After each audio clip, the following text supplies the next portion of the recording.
এবার স্ত্রী ও তার পরকীয়া প্রেমিকের 4 হাত এক করে দিল স্বামী। ফের একবার ধূপগুড়ির ঘটনায় শোরগোল পড়ে গিয়েছে। পরকীয়া থেমে নেই ধূপগুড়িতে।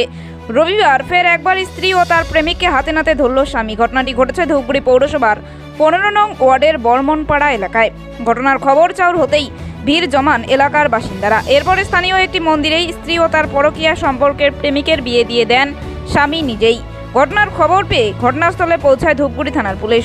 এরপর পুলিশ অভিযুক্ত প্রেমিক ও গৃহবধূকে উদ্ধার করে থানায় নিয়ে যায়। এদিকে গৃহবধূর স্বামী জানায়, প্রায় 18 বছর আগে আমাদের বিয়ে হয়েছে। আমি জানতে পারি এরা একে অপরকে ভালোবাসে। আজ হাতে নাতে ধরে ফেলি, তাই স্বেচ্ছায় আমি তাদের 4 হাত এক করে দেই। অন্যদিকে গৃহবধূ জানায়, আমি 1 বছর ধরে এই যুবককে ভালোবাসি। আমার স্বামী মেনে নেবে না, এরপর আজ আমাদের বিয়ে দিয়ে দেয়। আমার 13 বছরের এক সন্তান রয়েছে, সে আমার সাথেই থাকবে। ধূপগুড়িতে একের পর এক পরকীয়ার ঘটনায় চাঞ্চল্য ছড়িয়ে পড়েছে।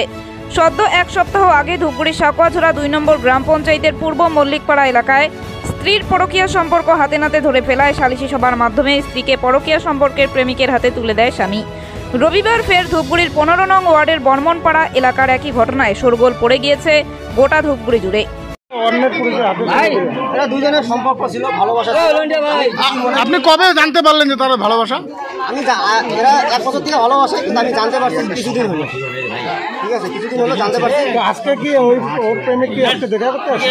হ্যাঁ, দেখা করতে আসছিল। আমরা মিটিং করছিলাম যে কে ওকে বিয়ে করবে। পরে আসছে, এদিকে দেখতে আসছে। তারপরে বললাম বিয়ে করবো। পরে মন্দির আইনা আমি 4 হাত আসি।